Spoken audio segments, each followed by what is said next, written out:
Hello, my friends. Let's talk today a little bit about journaling. Journaling is it is one of the most powerful, influential modalities I know for seeing more deeply into the truth of my life. And journaling takes some patience,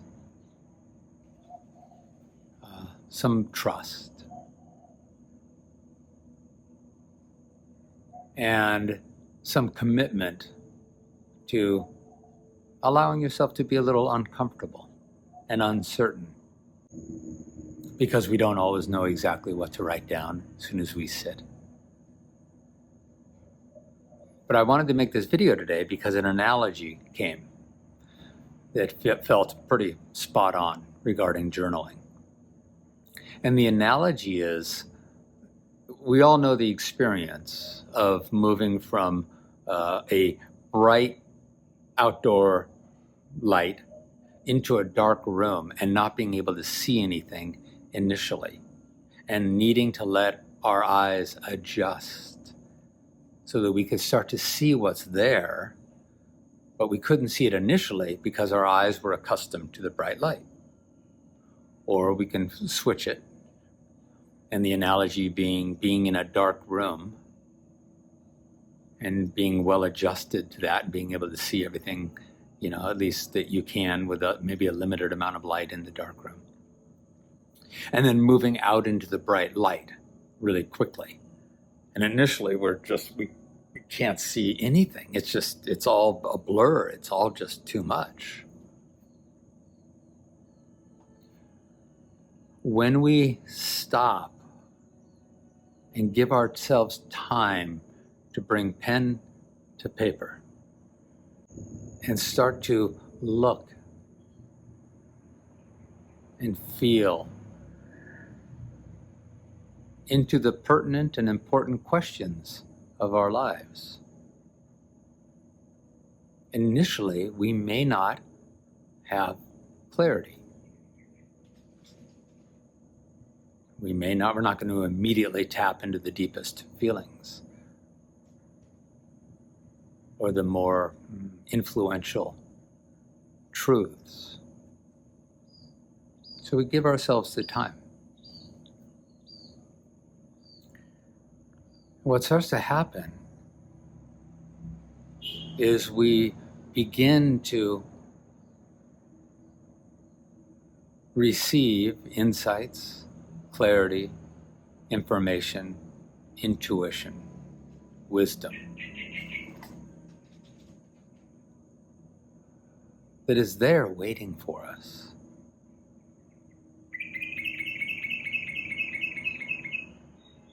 If we give it the time and space to appear. One of the challenges to journaling is that when we first sit to do so and the clarity isn't immediately there, our egoic habituation kicks in and says, I am not getting any gratification or value from this immediately. So can we get back to doing what I do? This is the ego speaking. Can we get back to taking some actions that are going to get me the happiness that I'm seeking, that are going to get me the love that I'm seeking, that are going to get me the joy, the sense of fulfillment, the sense of value, the sense of worth, the sense of validation? Can we get to doing what I always need to do to ensure that we keep all these experiences happening that feed me? And when we can intentionally interrupt that habitual seeking and start to ask important questions that are in alignment with our studies, with our practices, with our mindfulness, with our curiosity into what is the nature of reality, we can just start to explore. Wait a minute, hold on.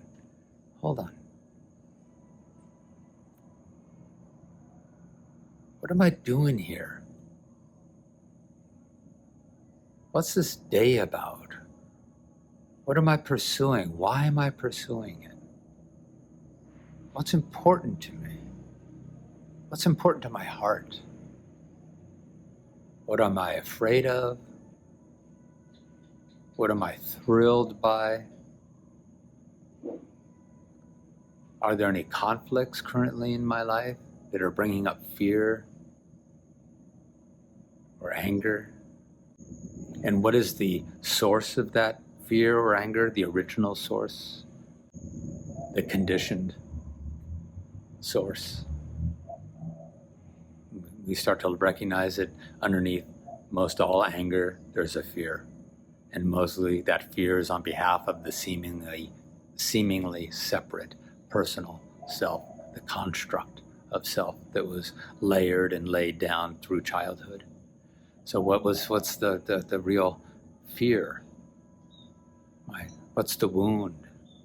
The childish childhood wound that I'll be abandoned or unloved or shamed or hurt, etc. We get to explore these things.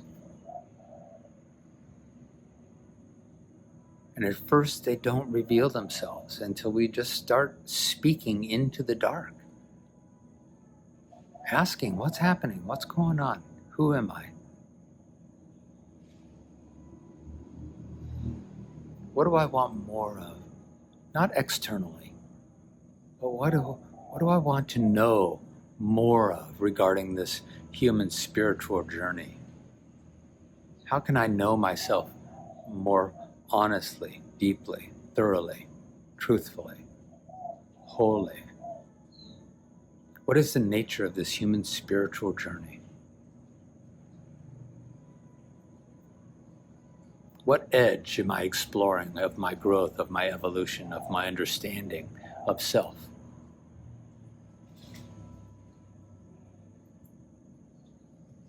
And we don't always have to write what's exactly true. We just write anything, any thought, any feeling, any insight. I often will write something and say, oh, this is what's going on. And then I'll look at it and I'll say, no, that's actually not what's going on. Oh, it's this. Oh, no. Oh, no, there's a nuance. Oh, okay. Here's another way to look at it and feel into it and think about it. So, I mean, you could write a whole book on the power of journaling, but I just wanted today to come back to the initial analogy, to give ourselves the time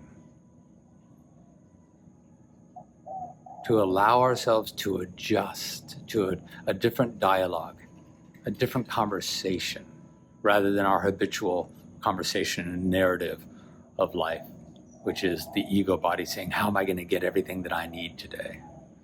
If we can interrupt that and stop and allow ourselves to peer into the subtle, into what is not immediately seen or immediately known. It's like looking into the darkness, coming out of a bright light and going, wait, what's here? What's here that I can't quite see yet? But if I hang out here, if I give it a little bit of time, I'm going to start to see and feel wisdom, insight, knowing, knowledge, truth, clarity. But I got to give it the time. But the ego does not like to be ineffective or inadequate. And so it sits down with the journal and the pen, and all it sees is a dark room, and it says, I can't see anything. Well, this is no good. This is of no value. It's a waste of time. Put down the pen, close the book, and get back to chasing, finding the experiences that are going to externally, temporarily satisfy the egoic construct. So give yourself the time. Allow yourself to adjust to a new way of conversing with yourself about life, a new way of conversing with consciousness, which is what you are. You're always conversing with yourself. the highest nature of our being is the one consciousness. To be able to tap into that is powerful. It keeps us on track with what's really happening in our human spiritual experience.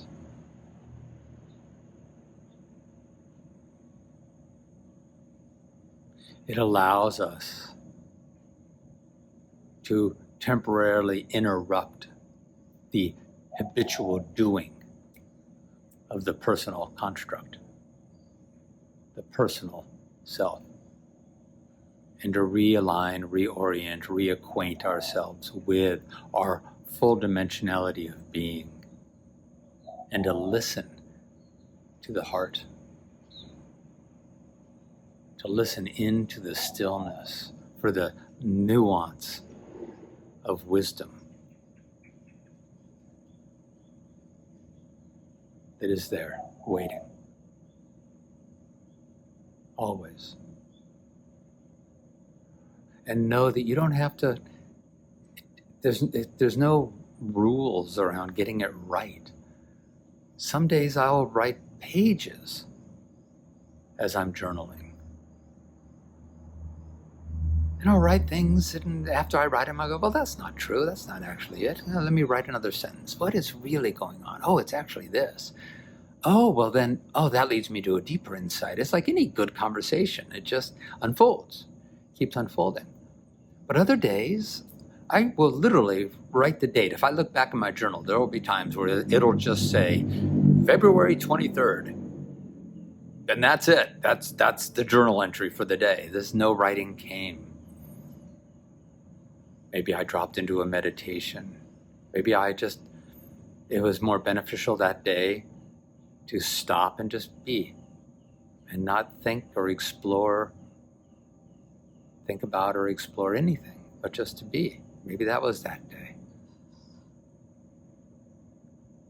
But give yourself the time, every day if you can, to stop and change your perspective. Move from the habitual just doing of life to the contemplative curiosity and exploration as to what is truly nourishing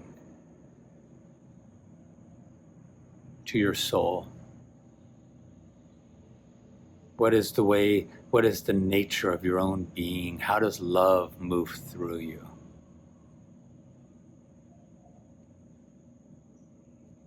You're going to discover insights, intuitions, guidance, wisdom